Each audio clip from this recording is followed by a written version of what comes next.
Boa noite, sejam todos muito bem-vindos ao nosso podcast Em Cima da Hora. Hoje estamos aqui recebendo o nosso querido amigo do Seco, colunista de TV, né, que tem acompanhado aí esses últimos 15 anos, né, a risca da nossa televisão, escrevendo a respeito disso, tá ali desde o início do Canal Viva, né, compartilhando, divulgando, né, justamente sobre as novelas e também sobre a televisão, né, um veículo que faz tanta parte, assim, da nossa infância, desse nosso cotidiano.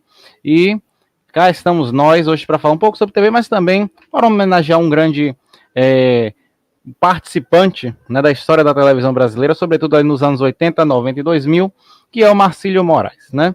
Então, antes de mais nada, antes da gente entrar nessa seara, vamos aqui receber o nosso convidado. Du, seja muito bem-vindo. Obrigado, Maurício. Boa noite, pessoal. Obrigado pelo convite. É isso aí. Então vamos começar um pouco falando a respeito de Marcílio, né? Marcílio Moraes, para quem não conhece, nasceu em Petrópolis em 27 de julho de 1944. Vai fazer 80 anos no próximo sábado, né? Estudou letras, mas é formado em contestação política. Acho que isso explica também um pouquinho dessa carreira que ele formou aí, né? Sempre com tramas muito políticas, né? E tudo mais. E aí publicou o primeiro conto em 1969 na revista Cadernos Brasileiros, uma revista conhecida da época, né? E depois escreveu livros de Bang Bang que eram vendidos em bancas de jornal. Ele usava um pseudônimo. Aí depois de 74 começou a, né, fazer peças de teatro e nos anos 80 entrou na televisão. E como colaborador de ninguém mais, ninguém menos que ali Aguinaldo Silva, que estava escrevendo Roque Santeiro, uma das maiores, se não o maior fenômeno da história da TV brasileira, né? O maior fenômeno que a história da TV já viu, né? E depois disso ele foi mostrando seu estilo, veio Roda de Fogo, Mandala e tudo mais, né? E aí a gente vê aí, né, tem também Sonho Meu, bastante elogiada, bastante lembrada pela galera, né? E aí depois disso, nos anos 2000, vai para Record, e aí tem as também elogiosas Vidas Opostas, que se tornou um marco, né? E também temos em 2010 Ribeirão do Tempo, e depois a série Plano Alto, ali em 2014, que é o que, por enquanto, por hora, encerra a carreira de Marcílio na TV, não é verdade? Mas aí a gente vai dissecando um pouco a respeito disso. Né? Lamentavelmente, com certeza. É um autor que merecia muito estar no ar. Sem sombra de dúvida, até por uma questão que ele próprio, né, ele mesmo no alto dos 80 anos, deseja estar ainda, né, gerando projetos e tudo mais, e infelizmente o mercado se fechou para ele, a gente não entende muito bem por quê. Mas pegando esse gancho, eu queria começar te perguntando o seguinte, né, assim para você, como é que você analisa, em qual patamar você coloca o Marcílio, sabe, assim, como é que você enxerga ele como... A gente sempre olha, a gente pensa, né, por exemplo, a Janete Claire tinha aquela questão do melodrama, né, a questão de falar da força feminina, né, aí a Maria Adelaide também tem esse puxando para o lado da política, aí nós temos o Dias Gomes sempre também puxando para um contexto político, né, o Aguinaldo que tem um regionalismo um pouco mais forte, a Glória Pérez com os grandes temas, então, em qual você acha que está, em qual patamar está o Marcílio, assim, nessas abordagens? Eu acho que o Marcílio tá nessa linha mais política também, assim como o Dias Gomes. Acredito até que ele tenha entrado em Roque Santeiro através do Dias, né? Com quem ele trabalhou muito depois também. Mas eu acho que ele está mais nessa linha política, assim. Eu creio que a obra dele vai mais por esse lado. Embora ele mande muito bem no melodrama, no folhetim, eu acho que ele também transita muito bem por esse outro caminho, assim. Mas eu vejo o Marcílio como um autor essencialmente político, assim. E eu acho ele muito... Ele tem um olhar, uma observação muito certeira para o momento da sociedade, para o que a sociedade pede, do que a sociedade traz para ele enquanto combustível para a obra dele, assim, enquanto elemento para a obra dele. Eu acho que ele é além dele ser um autor muito político, ele é muito observador, ele é muito atento ao que o público espera e ao que também a sociedade assim, impõe a ele como autor. Eu acho que ele é muito, ele tem esse lado bem acentuado. É isso, com certeza. Você falou da questão do melodrama, a gente viu muito isso, né? A galera fala bastante de Sonho Meu, né? Que tinha isso muito, né? E depois de um tempo até sai um pouco do roteiro, e aí o roteiro pesa mais no melodrama, alguns problemas que foram enfrentados nos bastidores, e aí vai, né, tendo essa questão toda ali para ser abordada. Mas e você, Edu? Eu conheci o Marcílio em Sonho Meu, assim, né? Na época, claro, eu era pequeno, ainda não associava essa questão do autor, não conseguia distinguir esse estilo entre um e outro. mas eu conheci em Sonho Meu, assim, era uma novela, e quando eu revi no Viva, quando o Viva reapresentou, há 2, 3 anos atrás, ela me pegou da mesma forma, assim, a minha memória afetiva, porque eu acho que ele escreve muito bem criança. As crianças de Sonho Meu são muito verdadeiras, são muito próximas do que eu era enquanto criança, assim. Então foi uma novela que me conquistou por conta disso, né? Eu era pequeno e me via retratado ali na TV e continuei achando ele muito continuei achando assim as crianças muito bem escritas quando eu revi a trama, sabe? Eu gostei bastante disso. Tem os percalços, sim. Eu acho que também a própria junção das obras originais, né, da Pequena Órfã e do Ídolo de Panos, duas obras do Teixeira Filho, eu acho que isso acabou afetando a história, mas é uma trama que eu gostei muito, assim, que eu curti muito acompanhar. Isso, né? Uma coisa que é até bem falada, não só assim, a respeito de Marcília, mas, por exemplo, ali nos anos 90 nós tínhamos também os programas infantis da TV Cultura, né? Que eram feitos por adultos e dialogavam muito bem com as crianças e continuam atuais, né? A gente vê aí ainda hoje o pessoal falando bastante, relembrando agora que a cultura está fazendo aí seus 55, né? 55 anos, exatamente, né? Então a gente vê isso aí bem presente nessa questão de ter essa sensibilidade, né? E é interessante perceber o Marcílio também nesse sentido. Mas além de Sonho Meu, assim, você considera Sonho Meu a melhor novela do Marcílio? O que é que você faz assim, da análise da obra? Que é uma obra muito vasta, né? Tem muitas, né, Sim, coisas assim pra... Mas eu não considero Sonho Meu a melhor obra, não. Assim, foi quando eu encontrei Marcílio a primeira vez. Depois eu acompanhei Irmãos Coragem, o remake, que ele teve uma parcela grande ali, né, na autoria.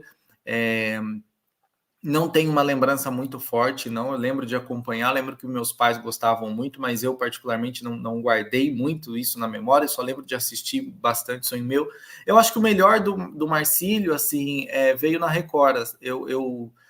Eu gosto muito de Essas Mulheres, que ele fez com base nos romances do José de Alencar. Eu acho que é uma novela, para mim, é a melhor produção da Record nesse sentido de dramaturgia, muito bem feita, muito bem escrita. O Marcílio fez tinha 3 protagonistas ali e ele soube dosar muito bem essas 3 protagonistas ao longo da novela, né, ao longo da narrativa. E acho que Vidas Opostas é o grande destaque da carreira dele por conta disso que eu comentei no início, que ele é muito observador, assim, né? Ele levou para a tela da TV um pessoal que não costumava se ver retratado até então, né?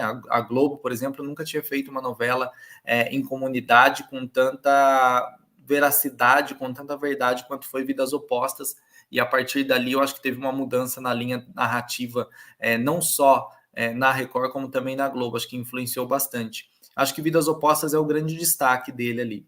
Eu gosto muito de Roda de Fogo, eu vi no Globoplay.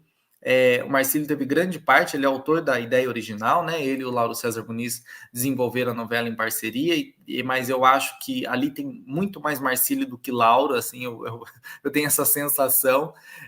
Gosto muito de Roda de Fogo, mas acho que o grande destaque mesmo eu deixo para Vidas Opostas.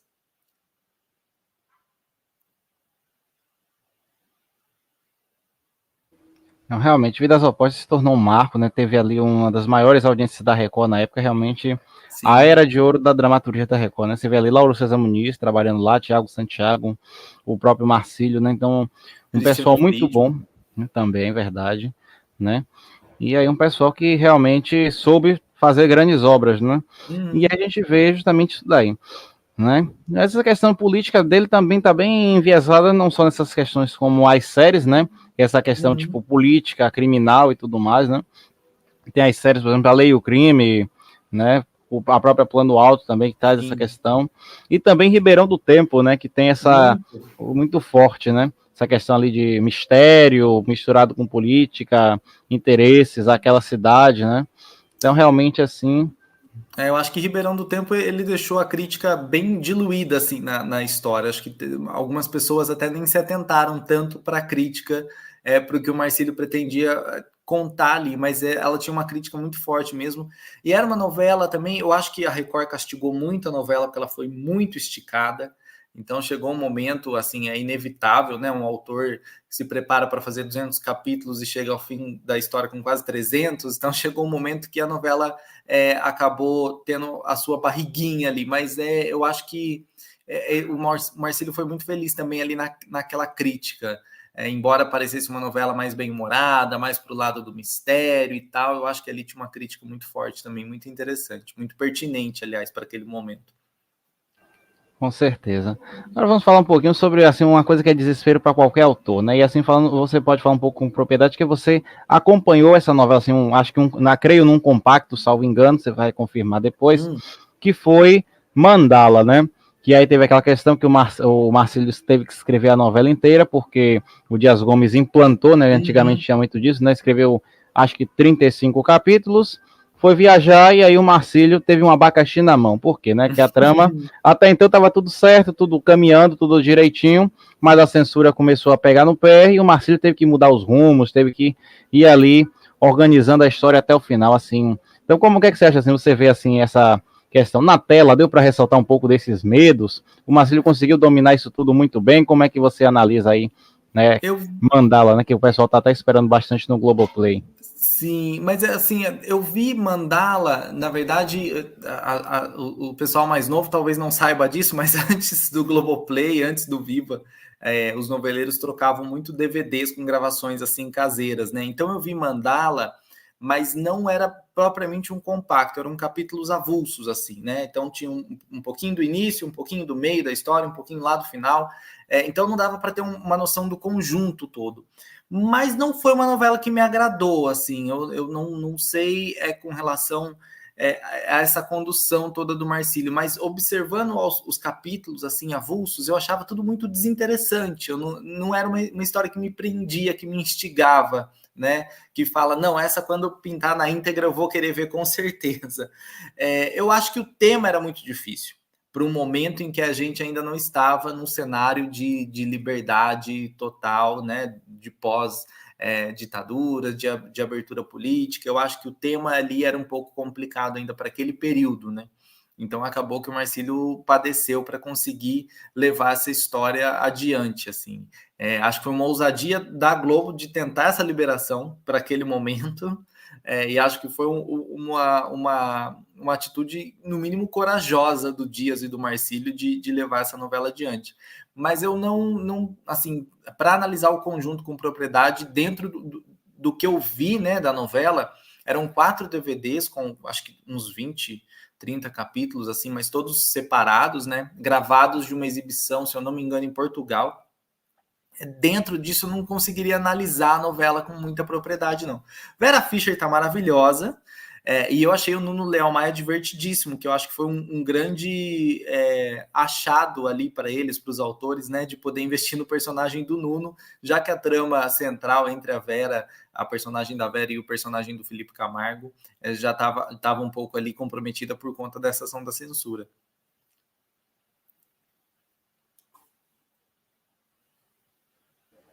Oi, voltamos. Acho que tive um problema de conexão aqui, não sei. Você me ouve, Du? Tudo tranquilo? Tô ouvindo bem. Ah, sim, já deu uma recuperada aqui, mas você falava sobre a Vera Fischer, sobre o desempenho dela na novela, no caso, né? Sim, acho que a Vera estava muito bem na novela, assim, mas acabou que a trama foi afetada, né? Da Jocasta, a protagonista, né? Que a Vera defendia, e o Édipo, que era o Felipe Camargo. Ainda bem que tínhamos ali um Nuno Leal Maia para tirar um pouco do peso daquela história e para formar esse par com a Vera no fim das contas, né? Isso foi também providencial do Marcílio. Ele conta, acho que no site dele, salvo engano, justamente sobre isso, que ele estava ali, viu aquela questão da censura, né? Censura barrando, e ele sem saber o que fazer. O Dias, acho que caiu doente até, né? Ele estava viajando, aí voltou, acho que caiu doente, não conseguiu completar a novela.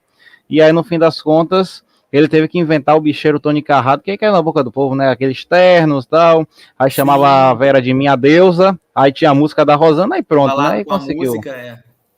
Aí conseguiu deixar uma trama soturna um pouco mais popular, que até as imagens, Sim. assim, você vê os nomes dos personagens também, é tudo, né, bem fiel ao mito de Édipo, né, aquela questão toda, né. E eu acho que era uma história que o público não estava preparado para receber naquele momento ali, não. Acho que a gente ainda não estava pronto para uma história como a de Mandala. É isso. Então, a gente olha o currículo do Marcelo, a gente pode dizer também que ele é um autor um pouco, vamos dizer assim, ousado, mas ousado não no sentido assim, tipo, né, de, vamos dizer, chocar o público, mas na questão, tipo, realmente das tramas, né, por exemplo, Roda de Fogo é uma trama que a gente pode dizer que é ousada, né, Sim, e tudo mesmo assim, mesmo sendo folhetim, né, mostra que o folhetim consegue realmente ousar, né, consegue sair do que a gente está acostumado ali, vamos dizer, uma água com açúcar, um feijão com arroz, sim. consegue realmente, né, ir de encontro a uma coisa diferente, você não acha? Eu acho que o Marcílio, não só o Marcílio, mas o Dias, o Lauro César Muniz, o Gilberto Braga tem muito disso, eles não eram óbvios, né? Não era, embora tivesse ali o folhetim, embora tivesse o melodrama, eles destoam muito do que a gente vê nos últimos tempos, em que as novelas falam mais de obviedades, assim, né? De coisas que a gente já cansou de ouvir numa novela. Então, as tramas eram mais instigantes, mais inteligentes nesse sentido de armar todo aquele painel de personagens. Roda de Fogo tem muito disso, né? A gente tem um protagonista odioso, que é o Renato Vilar do Tarcísio Meira, que não se dá bem com o filho, que não respeita a família, que só pensa em poder, e de repente ele se vê condenado e de certa forma, distante daquilo tudo que ele lutou para conquistar, tudo que ele lutou para ter é o que ele não quer naquele momento, né, de fim de vida dele. Isso é um conflito fantástico, assim, mas que a gente não. A dramaturgia não explora mais, porque eu acho que de uns tempos para cá a gente caiu num comodismo muito grande de investir mais nas histórias de superação, nas histórias românticas e tudo mais. Acho que a gente caiu né, num comodismo mesmo. Eu tenho essa impressão, assim, que a gente deu uma desacelerada dessas tramas que fazem o público pensar, né? E eu acho que o Marcílio é um autor que ia muito nessa linha, assim como o Lauro, como o Dias, como o próprio Gilberto. Eu tenho acompanhado Corpo a Corpo no Viva, e não é uma novela tranquila, assim, embora tenha ali os clichês todos, não é uma novela comum, né? Uma novela fácil de digerir, assim. Eu acho que hoje em dia falta muito dessa ousadia deles, dessas tramas tão instigantes assim que a gente tinha um tempo atrás. Com certeza, e faz uma falta imensa, até porque a gente fala também do rodízio, né? Um rodízio de autores hoje em dia faz falta, a gente está sempre assim, vamos dizer, à Sim. mercê dos mesmos, né? E tem muita gente aí com muitas histórias, gente querendo entrar, gente querendo voltar, gente Uhum. também querendo, né, vamos dizer assim, alçar novos voos, então realmente é bastante complicado. O Marcílio entregou uma novela até para a Globo, né, chamada Júlia, tinha uma Sim. premissa de época e tudo mais, e infelizmente ela não foi aprovada. Esperamos aí, né? Ele, se eu não me engano, ele disse que até que ia desenvolver mais algum projeto, salvo engano, algo assim, né? Não sei, na verdade, também eu não sei, eu não sei se o Marcílio chegou a falar isso, eu não questionei ele a respeito, assim, sobre, mas Júlia eu acho que já era um projeto antigo que antes chamava Alto da Serra, que ele apresentou para a Globo lá nos anos 90, que é uma história bem interessante ali naquele período de luta pela abolição e tal, é ambientado em Petrópolis, onde ele nasceu, então tem muito desse contexto histórico ali da cidade, né, dessa região serrana do Rio, e é uma novela que eu gostaria muito de ter visto, assim, eu gostaria muito que tivesse rolado em algum momento, e acho uma pena que não tenha ido adiante agora na Globo também. É isso, né? Infelizmente, quem perde é o público, quem perde também é a própria emissora, né? Enfim. Uhum, Né? São, sem são dúvida. questões artísticas e a gente espera que isso mude. Mas, se eu não me engano, eu acho que na Folha, né, na entrevista para o F5, eu acho, ele disse que talvez tentaria emplacar um outro projeto nesse Uhum. sentido, né? Mas ele disse que não escreve mais novelas sem não for encomendado, justamente por uma questão de tempo, questão de, né, saúde, que ele próprio falou Sim, que já estava, né, um pouco mais, com idade mais avançada, então só escreveria caso fosse, né, e solicitado. a questão da idade pesa, por mais que a cabeça esteja muito bem, mas a gente sabe que há limitações físicas, né? A gente começa a ter outros problemas ali, então a questão da idade realmente pesa, mas eu gostaria muito de ver esses veteranos como o Marcílio, nem que fossem projetos mais curtos, assim, né? Uma coisa para o Globoplay, uma série para, né, para outra plataforma de streaming qualquer. Eu acho que o streaming ainda não respeita esses profissionais, né? A gente ouve falar muito em sala de roteiro hoje e ouve pouco falar na figura do autor mesmo, né? Do criador da história. Eu acho que ainda a gente tem que evoluir muito nesse sentido, para quem sabe daqui a um tempo ter esse pessoal na ativa, né? Com certeza. Aí pegando um pouco desse gancho de época, você falou um pouco sobre essas mulheres, né, que se tornou ali uma Uhum. referência, né, considerada realmente uma das melhores assim, novelas da Record, e tá na memória afetiva do pessoal, às vezes até um pouco esquecida, mas lembrada com carinho por muitas pessoas, né.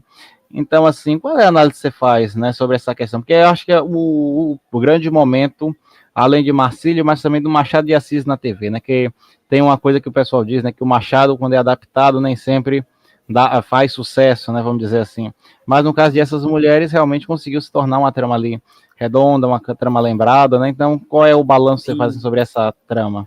Na verdade, ali do José de Alencar, né? São três romances deles, do José de Alencar, que eu acho, um deles já tinha sido adaptado, que era Senhora, a Globo já tinha feito, a Tupi já tinha feito. Eu acho que o Marcílio foi muito feliz nessa adaptação. Não era um projeto dele inicialmente, né? A Record contratou o Marcílio para que ele desse uma unidade ao projeto, porque a ideia existia, mas não tinha ainda uma unidade no enredo, na narrativa. E o Marcílio ele foi muito feliz quando ele trouxe isso para a novela. Assim. Então, nós tínhamos três protagonistas que se aproximavam por conta de um coral, né? Uma coisa assim, elas conviviam ali naqueles ensaios e tal, mas que tinham vidas completamente diferentes também, mas que em todos os momentos da história, as histórias delas convergiam para o mesmo ponto. Assim. Eu acho que o Marcílio foi muito feliz na construção dessa narrativa de essas mulheres. E eu acho que era o momento também da Record em que a Record queria muito acertar, não acertar só para aquele público que a gente sabe que a Record mantém, que é, né, aqueles pontos diários que ela dá ali com os jornalísticos e tudo mais, mas queria abraçar um público maior, assim, acho que a Record nessa época estava imbuída desse sentimento, assim, de querer conquistar um público que estava fora ali dos domínios dela. E Essas Mulheres foi uma novela que me conquistou totalmente, assim, porque eu achava ela muito bem escrita, achava muito bem encenada, muito bem dirigida, uma novela que me pegou forte, assim, achava uma novela deliciosa. Lamento que não tenha dado mais audiência, porque eu acho que merecia muito. Acho que se fosse uma novela das 6 da Globo, por exemplo, teria entrado para a história com toda certeza, porque era uma novela muito bem feita.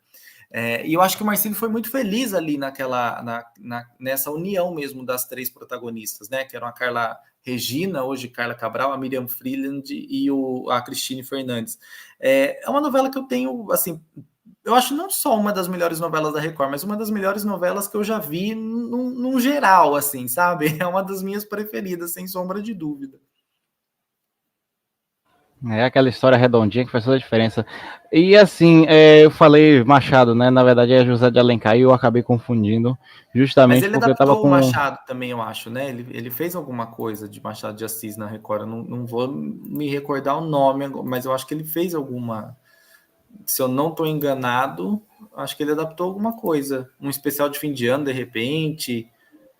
Entendi. Não, porque eu fiquei com Helena na cabeça. Helena também é um livro do Machado que foi adaptado, Sim, acho que algumas vezes, né?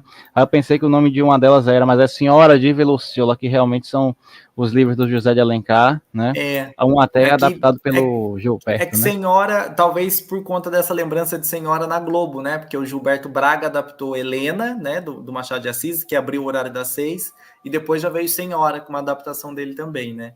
Então, É eu isso. também costumava confundir bastante assim as duas. E Helena teve uma adaptação na Record, na Manchete depois, né? Do Mário Prata, Isso. que já era uma novela, uma proposta totalmente tresloucada, assim, bem diferente do que a gente viu com essas mulheres, do que a gente viu, do que certamente foi a do Gilberto, que eu não conheço também. É isso aí, salvo engano, em breve tá aí no Globoplay, primeira trama das 6 cores, né? Foi preservada. Então vamos Senhora foi poder preservada, acompanhar. É uma novela que eu tenho muita vontade de ver, assim, porque eu gosto muito do Gilberto, também do Gilberto Braga, e principalmente essas tramas de época. Revi Força de um Desejo recentemente, achei uma delícia. E Senhora é uma trama que eu tenho muita curiosidade. Helena acho que não foi preservada, mas Senhora eu quero muito, quando aparecer no Globoplay, eu quero muito acompanhar.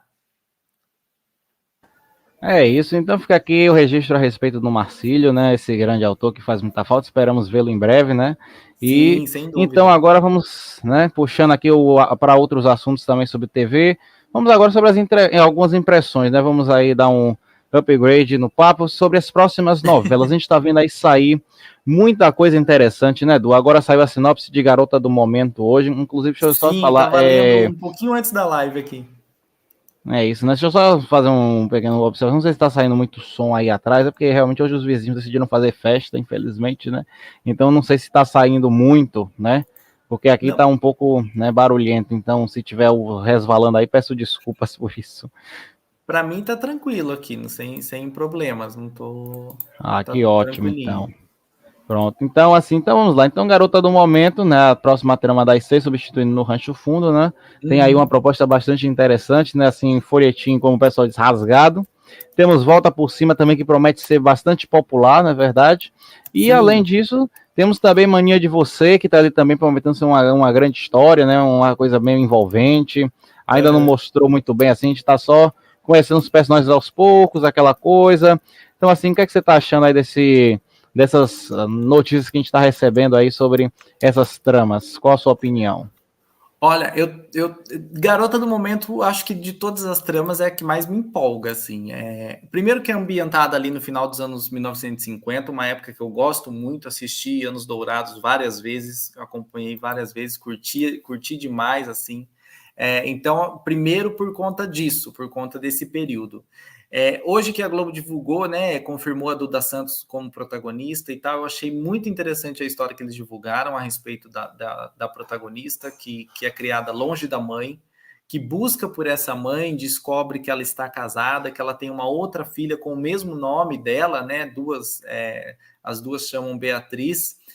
Eu gosto muito e, assim, eu acho que a Alessandra Poggi, que é a autora da novela, eu acho que ela foi muito bem sucedida em Além da Ilusão. Foi uma novela que eu assisti com muito prazer também, dentro dessas novelas mais recentes, digamos assim, desse pós-pandemia. Acho que foi uma das novelas que eu assisti com mais prazer, assim, de acompanhar.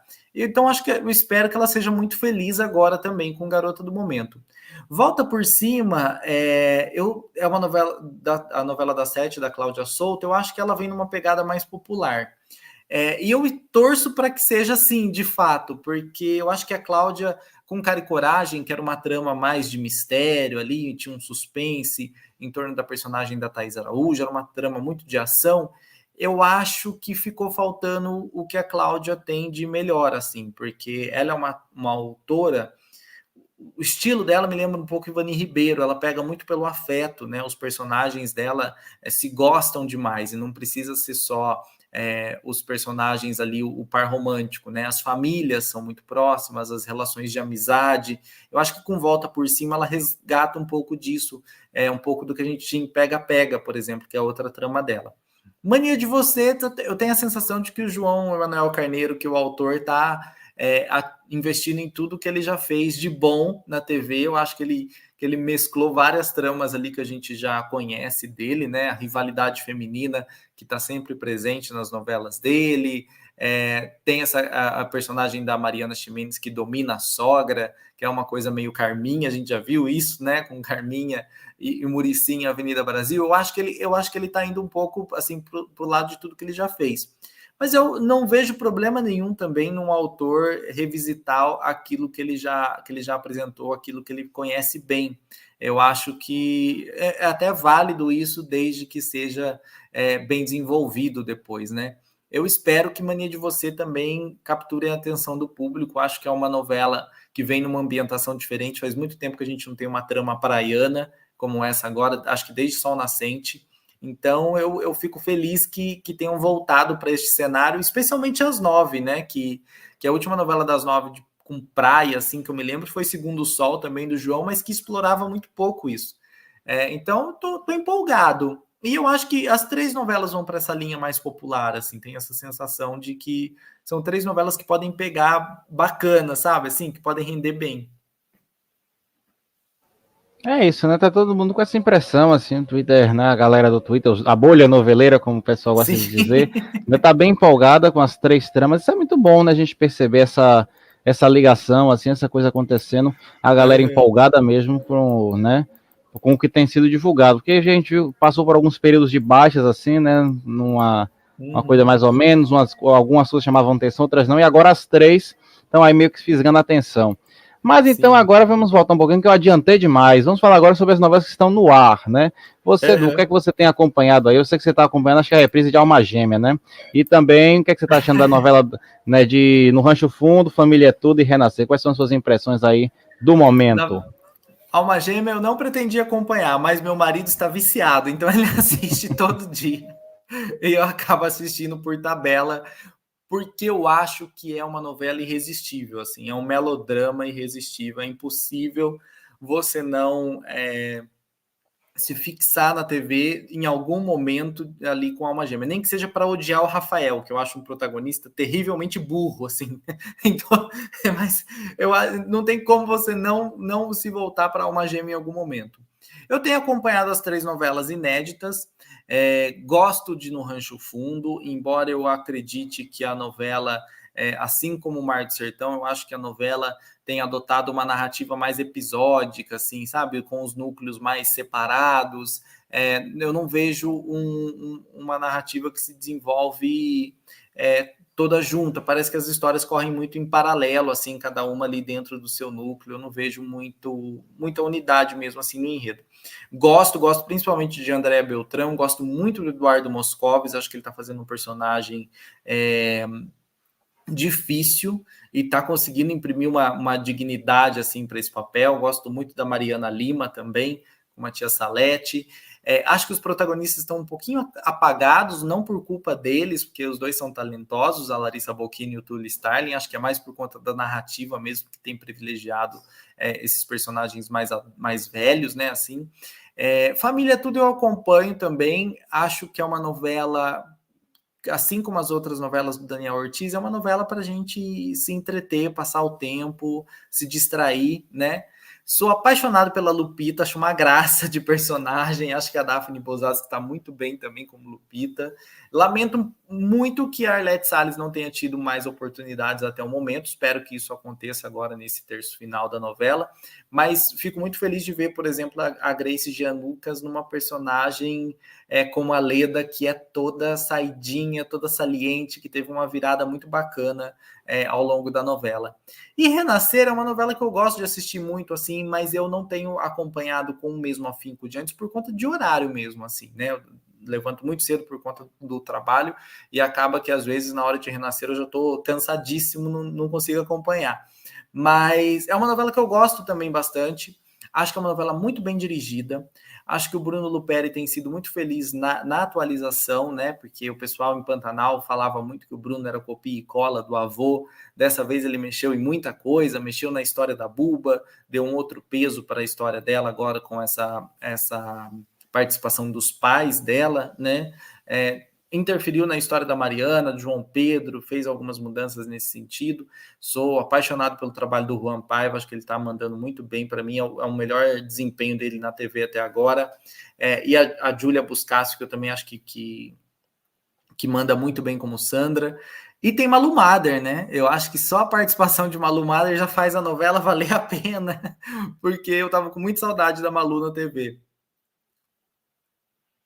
É uma grata surpresa para o ano, né? A gente espera também que venha mais gratas surpresas assim. Tem um grande elenco para Sim. Vale Tudo chegando aí, então tem muita coisa boa ainda para acontecer e né, que a Malu faça mais coisas, né? Realmente era uma atriz que a galera sente muita saudade. Da mesma forma, a Lucinha Lins apareceu no Domingão ontem, todo mundo tá Muito. falando, né?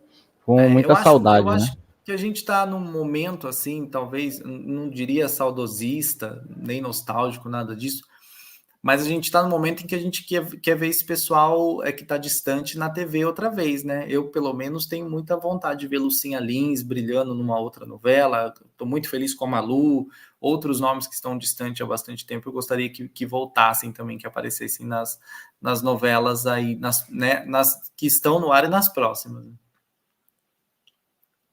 É isso, né? Outra também que o pessoal, duas que eu me lembro, três na verdade, né? E vai só aumentando a conta, a gente vai lembrando, né? Aí Uhum. lembro, Natália do Vale, Cristiane Torlone, Viviane Pasmanta, sempre são Muito, lembradas, sim. né? Enfim, vai ficar a lembrança aí do pessoal, né? Infelizmente, quem é fã realmente sente muita falta, né? De ver em algo novo, né? Acho que Natália do Vale longe desde a Dona do Pedaço, né? São 5 anos Isso. já, bastante tempo, né? Assim, a Malu tava ausente do vídeo, acho que desde de uma participação em Malhação, que foi bem curtinha também, foram 10 capítulos, acho que nem isso. Então a gente sente falta, né? Para quem cresceu, como eu que cresci diante da TV, né, acompanhando esses rostos todos, assim, não tem como a gente não sentir falta. Isso não é aqueles grandes elencos de peso, né, que a gente estava acostumado sempre a ver, né? Ok, que ocorrem renovações e tudo mais, mas a valorização dos veteranos é bem questionada, por quê? Porque antigamente, por exemplo, as novelas do Gilberto, vamos falar aqui, né? Por exemplo, Paraíso Tropical. Tinha ali os núcleos dos adultos, o núcleo que tinha os idosos, tinha o núcleo das crianças, então era tudo muito. Os jovens também, né? Então tinha essa variedade, os autores sabiam dosar para todas as idades, né? Então, infelizmente, hoje com um segmento um pouco mais, vamos dizer assim, polido, né? Então também se perde, né? Por exemplo, falaram bastante da Juliana fazendo a Jacutinga, por exemplo, né? Então isso também meio que vai se perdendo, né, Edu? Eu sinto muita falta, assim, eu acho que o problema vem, eu não sei se de uma diretriz das empresas ou não, né? Mas eu acho que a criação já deixa esse pessoal meio de lado, né? A gente não tem protagonistas de 50, 60 anos, é difícil, né? A gente tem hoje a Zefa Leonel na novela das 6, mas não tem nenhum conflito relacionado à idade dela explorado ali, né? A gente não tem isso. Então, eu sinto falta de papéis, de histórias, assim, né? Como a gente teve com a Rebeca de Um Lugar ao Sol, por exemplo, que era uma trama sobre uma mulher vivendo aquele tempo dela, com todas as suas dores, com todas as suas delícias, mas vivendo aquele tempo, a chegada dos 50, 60, e padecendo com tudo aquilo, enfrentando aquilo e dando várias lições, né? Para a gente, desde da aceitação do próprio corpo até o sexo. Eu sinto muita falta de tramas apropriadas também para esses atores, essas atrizes mais velhas, né? Eu acho que se for entrar numa novela só para fazer a vovó engraçada, alguma coisa nesse sentido, também é muito vago, né? O Valcir Carrasco é um autor que sempre valoriza muito disso, né? E a gente não via, por exemplo, em Outro Lado do Paraíso, a gente tem a Laura Cardoso fazendo uma dona de bordel, divertidíssima, uma personagem muito, muito inusitada, digamos, para a Laura, embora ela tenha uma galeria muito vasta aí de papéis, mas uma personagem que o pessoal não costuma dar para uma atriz de quase 90 anos, né? Agora mais de 90 anos, mas eu sinto falta disso, assim, sabe? Dos autores, de quem está por trás ali dos trabalhos, de desafiarem esses veteranos também, né? Ou de buscarem temas mais ligados à realidade deles, à idade deles e tudo mais. Com certeza, né? E é o que muitos querem. A Joana Fon, por exemplo, aí, né? Vive pedindo para voltar e tudo mais, né? Tá aí afastada desde, se eu não me engano, não, fez algumas pequenas participações aí, mas nenhum papel fixo como a gente via antigamente, né? E como as pessoas também estão revendo, né? Aí Bambolê, né? Tieta, que passou um tempo atrás também, sempre lembrada pela Perpétua, agora a Lúcia de Corpo a Corpo. Então, o pessoal tá sempre revendo, mas as novas gerações não vão conhecer só pelas reprises, né? No caso, então. É triste e ela deseja voltar a trabalhar, mas infelizmente, né, os convites sumiram, né? Sim. Seria muito interessante ver a Joana Fon hoje em dia no vídeo, né? Com algum personagem assim, né? Mas infelizmente é isso que você comentou. A gente vai ficar mais. A gente fica refém das reprises desses trabalhos antigos, assim, né? E eles envelhecem longe do público, longe do vídeo. Eu acho isso. Eu acho que em algum momento a gente vai ter que discutir isso com mais propriedade e rever essas posturas do audiovisual, né? Com relação a esses profissionais mais velhos.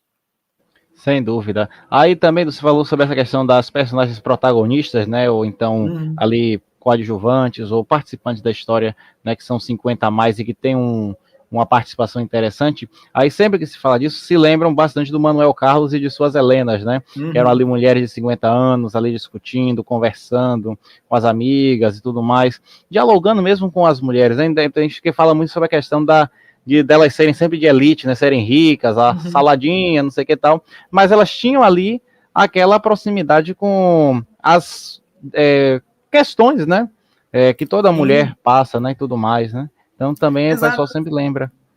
Hoje em dia tem muito essa brincadeira, né, da Helena de Laço de Família desmarcando consultas, faltando do trabalho e tal, mas eu acho que é bem isso que você pontuou, assim, os conflitos delas internos, né, de família, atingiam todos os públicos, né? Atingiam todas as mulheres, assim. Que mãe não se compadece de uma Helena que precisa engravidar para salvar a vida da filha? Ou que mãe que não se afina de alguma forma com a Helena que troca o filho dela pelo filho da filha, né? Assim, eu acho que são conflitos que independem de classe social, assim, que atingem o público no geral, né? E o Maneco também sempre dosou bem, eu acho, assim. Nas últimas novelas, acho que ele não foi tão feliz nisso. Mas em Por Amor, por exemplo, você tinha uma Helena, né? Que ia ali de uma classe média alta, você tinha a Branca, que era milionária, mas você tinha a Lídia também, que era uma personagem mais próxima da realidade da audiência ali, e que também era uma voz importante, era uma outra Helena dentro daquela história. Recentemente eu revi História de Amor, e você tem a Helena da Regina Duarte, mas você tem outras Helenas nesse sentido, das personagens que se aproximam do público, que tem essa familiaridade. A Valquíria, né, da Cláudia Mauro, a Marta, que era Bia Nunes, elas também traziam esses conflitos muito próximos das mulheres que estavam em casa ali, das famílias que estavam acompanhando. Então, acho que o Maneco também era muito feliz nessas criações, assim, dessas histórias paralelas que se complementavam com aquela Helena mais milionária, mais entojadinha, que pode desmarcar os clientes e tal. Com certeza. Pois é, a gente está falando um pouco dessa questão mais, né, mais próxima agora, tipo, da atualidade, né? E aí tem uma coisa que está pegando bastante, que é esse tema aqui, né? Novelas e streaming, né? Porque a gente viu aí agora uma questão, né, envolvendo aí as próximas produções do HBO, né? Temos aí Beleza Fatal e Dona Beija que estão para estrear, tem aí um possível remake de Pai Herói, tem também uma trama do Rafael Montes que ele está aí produzindo, mas aí você vê que temos também a última a ser anunciada, que foi a primeira a estrear nessa leva, né? Que temos Pedaço de Mim, né? Uma obra aí da Angela Chaves, né? Que fez Éramos Seis e tudo mais, bastante elogiada. E aí, né? Temos aí agora, né? Tomando, né? Forma no mundo inteiro, né? Sendo reverenciada no mundo inteiro. Aí ficou aquela coisa, né? De ser considerada melodrama brasileiro. A Netflix taxa como série, né? Por ter só 17 episódios. Aí o pessoal ficou sem saber se era série, se era novela, o que é que era. Mas enfim, e aí, Edu, você chegou a assistir, né? Tá acompanhando aí um pouco dessa energia? Qual a sua... Ainda não acompanhei, eu tenho visto a repercussão, assim, né? Eu acho que o pessoal trata muito por conta disso, uma novela, por conta mesmo dessa proximidade com as tramas do Manuel Carlos, né? Desses conflitos todos, a Angela Chaves colaborou com ele, então acho que o pessoal foi muito nessa linha por conta disso, dessa proximidade da trama com o que a gente já conhece de novela. Mas é uma série, né? Uma obra fechada, não tem como você alterar. Uma das características da novela é trabalhar com a resposta do público, né? Quando isso é possível, né? Na época da pandemia a gente não tinha isso. Eu acho que o streaming precisa evoluir muito em questão de produção, né? A gente tem aí, por exemplo, a Max que está com Beleza Fatal, com Dona Beija, há 2, 3 anos. É muita coisa, né? Nesse período, quantas novelas a Globo fez? É claro que é difícil adquirir esse know-how que a Globo tem de tantos anos, mas eu acho que eles ainda estão falhando muito nisso, assim. Então, não vejo uma concorrência ativa nesse sentido, e também não vejo um mercado de trabalho muito aberto para os profissionais, porque um projeto que demora 3 anos para sair do papel, para ganhar a tela, né? Isso é uma coisa um pouco ainda, eu considero um pouco absurda ainda, né? Você levar 3 anos para entregar um produto de 40 capítulos, assim, é uma coisa meio para mim não entra muito na minha cabeça o quanto de problemas de produção a gente teve nisso para ter esse adiamento, tantos adiamentos. Mas eu acho que é o futuro, assim, né? De produzir as novelas para aquela hora que o público quer ver, como foi, como tem agora com Um Pedaço de Mim, que lembra muito uma novela, como foi com Todas as Flores, que ficavam ali os episódios disponíveis já no início da semana, para quem quisesse ver de uma vez só, para quem quisesse ir acompanhando até a semana seguinte. Eu acho que o futuro não tem jeito, passa pelo streaming e as novelas vão se adequar a isso também. De repente, mais curtas, como Um Pedaço de Mim, de repente seja um novo formato de novelas que a gente está vendo nascer aí.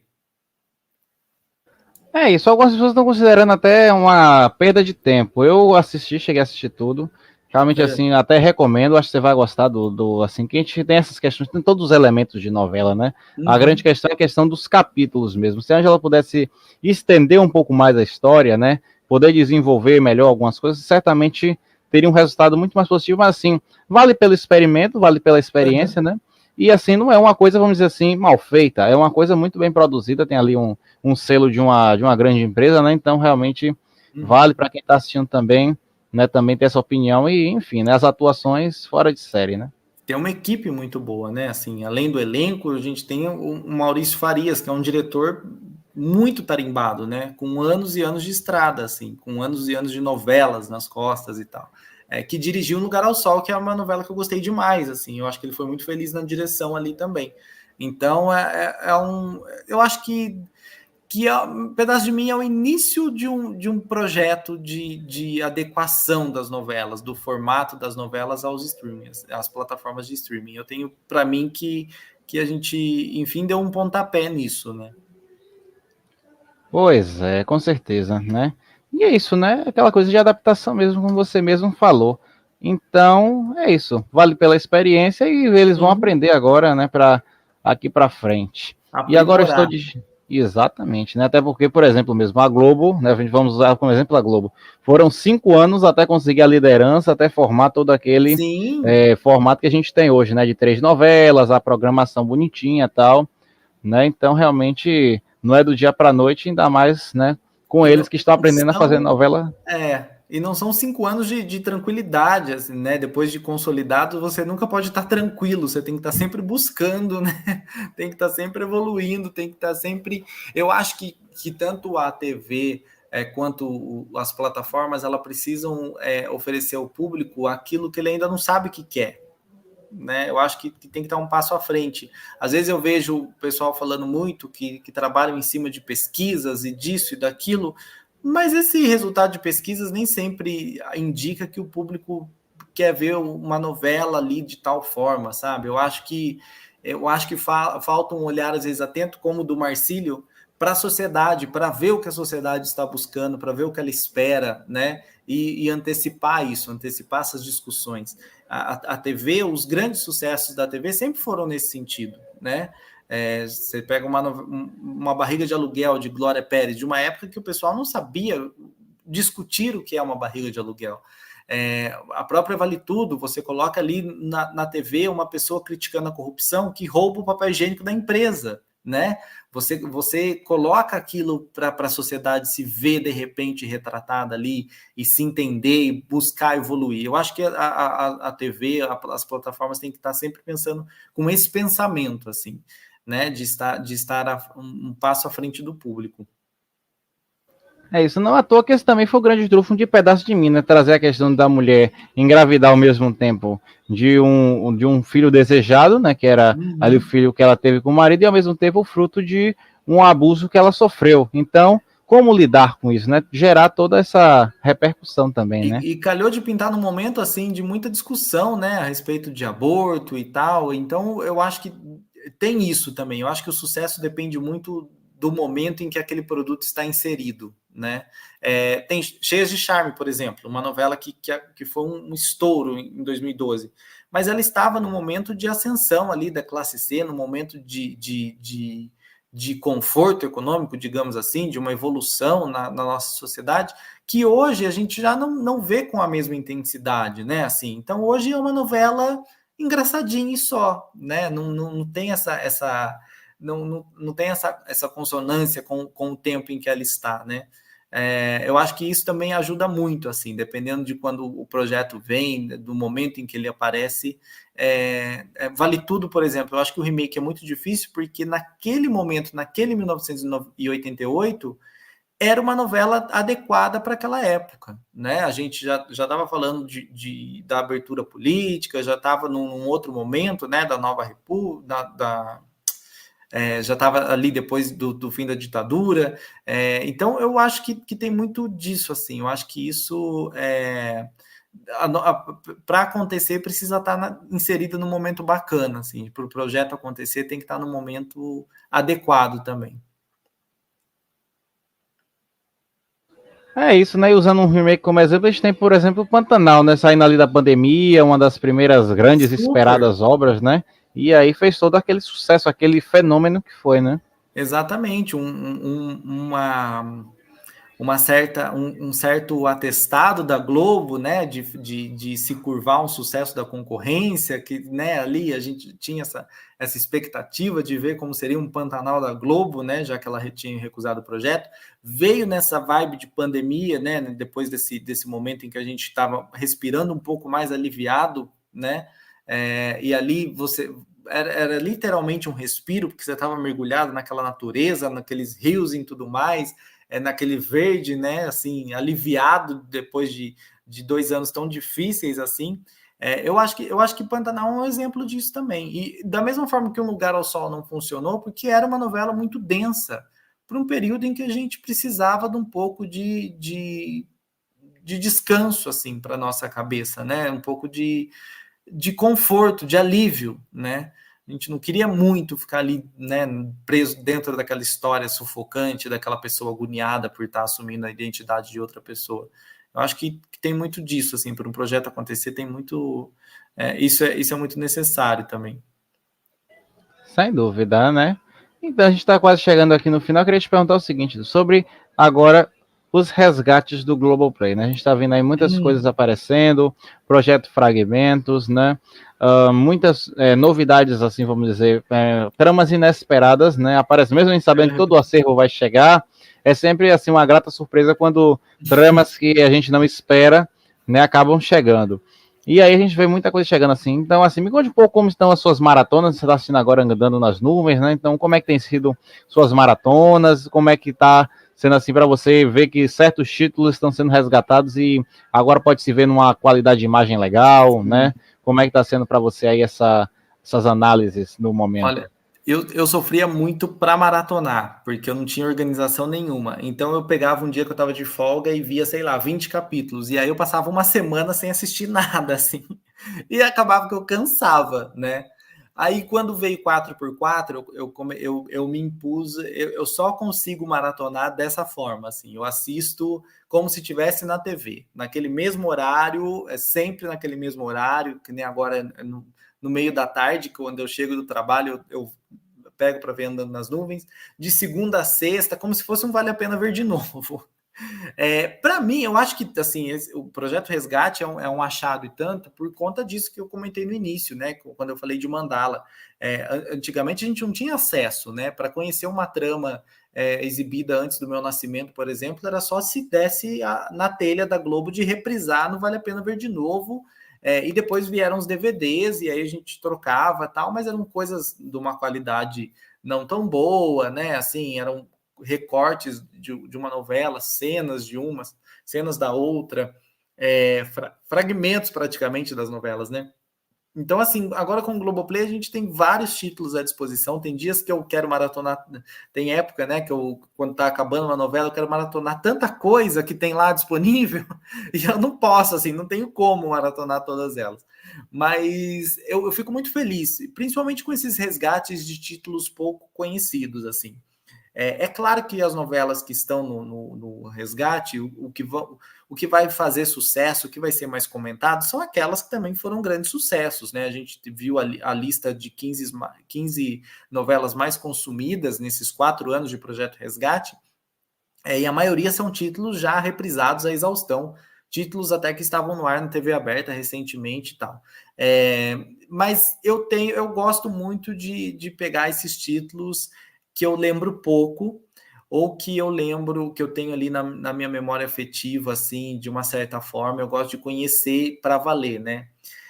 De quando eu comecei esse esquema de maratonar, assim, né, todo regradinho, com horário e tal, eu vi 4x4, Partido Alto, História de Amor, que era uma novela que eu tinha visto já mais de uma vez, mas que eu queria muito ver de novo, que eu acho que é uma novela deliciosa, uma das minhas preferidas.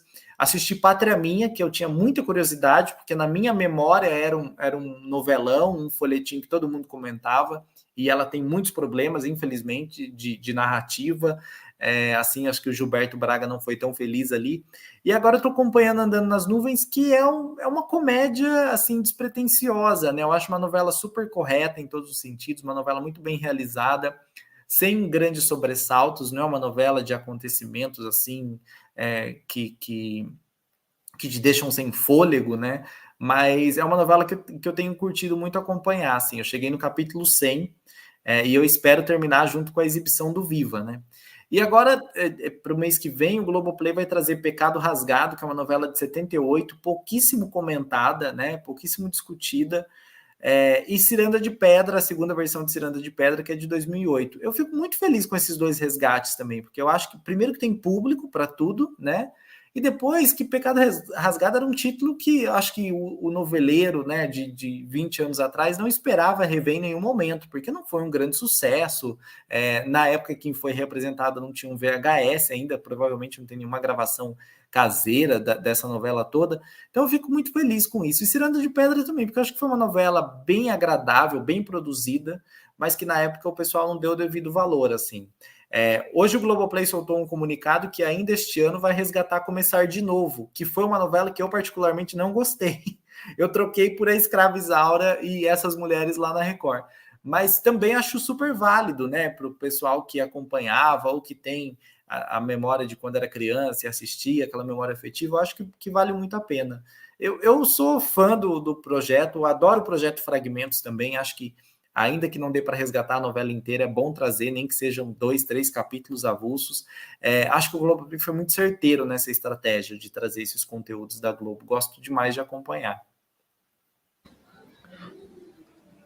Com certeza, né? Por exemplo, eu até fazer uma confissão aqui, eu aprendi realmente a maratonar com você. Eu também tinha essa questão de começar, parar e ficar naquela coisa toda. E aí depois que eu foquei em assistir uma de cada vez, a coisa foi, eu assisti Paraíso Tropical, História de Amor eu parei, né? Eu não chegou uma fase ali que todo mundo, a Assunção ficou muito chato ali com a Joyce e tal, eu não consegui mais assistir. Aí agora já passei assim na metade da Próxima Vítima, tamo indo aí, né? Com fé de avançar muito mais, né? A Próxima Vítima é uma assim, novela que eu gostei muito, mas que assim, eu não tenho paciência para rever. Não sei, eu vi no Viva, né, quando representou no Viva, mas hoje eu até pensei, falei, acho que eu vou ver A Próxima Vítima de novo, mas não foi assim, acompanhei uma semana e deixei de lado. A gente muda também, né? Eu acho que a idade, o nosso momento, o trabalho acaba afetando, a gente vai mudando um pouco nesse sentido também. Isso o tempo também, o gosto, né? Muitas vezes a gente tá querendo mais uma coisa assim, tipo andando nas nuvens, né? Algo mais leve, né? Mais tranquilo, né? Muito. Mas para realmente ser ali uma companhia, né? No fim das Eu fui contas. acompanhar 4x4 assim para desanuviar, né? Eu quero dar risada, sabe? Tava num momento meio tenso, falei, não, quero me divertir, assim, quero me distrair com alguma coisa. E foi ótimo, assim, porque não é só uma comédia. Eu não sei se você já acompanhou, se não acompanhou, eu recomendo, assim. Tem questões ali que eu acho que eu tô numa idade mais próxima dos personagens, então são questões que sobre afeto mesmo, assim, que me pegaram bastante, né? Que o Carlos Lombardi ele tem muito disso, né? Os personagens se amam muito e tal. Ele tem muito do melodrama, embora não pareça, né? E foi uma novela que me pegou super, assim, que eu acompanhei com muito prazer também. Eu não vi passar 233 capítulos, 43 capítulos, mas eu não vi, fluiu, assim, foi rapidinho. É bom quando é assim, né, Edu? Aí você falou essa questão de ter público para tudo, por exemplo, mesmo. Vi um print que colocaram no Twitter, um print do Globoplay, né? Onde Bang Bang, que é tipo, massacrada, né, por todo mundo fala mal, Bang Bang estava em segundo dos mais consumidos do Globoplay. Quem é que explica Sim. isso, né? Não tem, né, como explicar uma coisa dessa, né? Então, realmente, a curiosidade, a nostalgia, tudo vai, né, se Eu acho que misturando tudo ali. pega, assim, né? Eu vejo muitos fãs de Pé na Jaca, por exemplo, que era uma novela que eu gostava muito também, mas eu não imaginava que tinha tanto público assim de Pé na Jaca, né? Mas muita gente pede, todo mês tem alguém perguntando que hora que vai chegar Pé na Jaca, quando que vem Pé na Jaca? Por conta, eu acho muito disso, da curiosidade, daquele momento feliz, né? Que passava em frente à TV ali. Eu acho, eu acho que pega muito nesse lugar, sabe?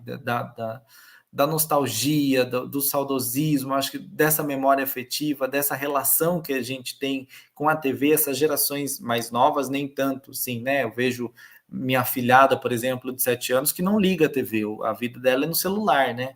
Mas eu acho que pega muito nisso, assim, e Bang Bang mesmo, é uma novela que, para mim, eu já tinha quase 20 anos e eu não ligava, mas tem muita gente que ficou felicíssima com o resgate, que bom, né? Suave Veneno também, recentemente.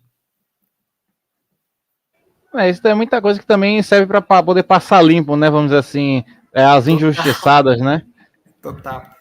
Eu acho que Pátria Minha foi muito isso para mim, assim, eu tinha uma lembrança de quando eu era pequeno, que as minhas tias, minha mãe, elas comentavam a novela, né? Assim, eu ouvia muito a trilha, a fita cassete, e para mim era um sucesso, né? Mas todo mundo, tudo que eu lia sobre Pátria Minha era falando que a novela tinha seus problemas e tal, e realmente tem, né? Assim, mas eu queria muito conhecer, queria muito ver, queria entender onde que tinha as falhas, assim. Então foi bom acompanhar. A Partir do Alto também foi uma novela que eu gostei bastante por conta disso, né? Porque era pouco comentada. O pessoal falava muito que tinha sido censurada, que o Agnaldo Silva se desentendeu com a Glória Pérez, deixou e tal. E realmente ela tem os problemas dela, mas nem por isso ela deixa de ser interessante, né? Não é uma novela cansativa, nada disso. É uma novela bem atraente, inclusive. Acho que é bom, assim, é válido esses resgates todos, principalmente dos títulos pouco conhecidos. Estou ansioso por O Amor Está no Ar e o outro, espero que venham logo. É isso, com certeza. A gente, aos poucos vão chegando, vamos matando essa curiosidade, né?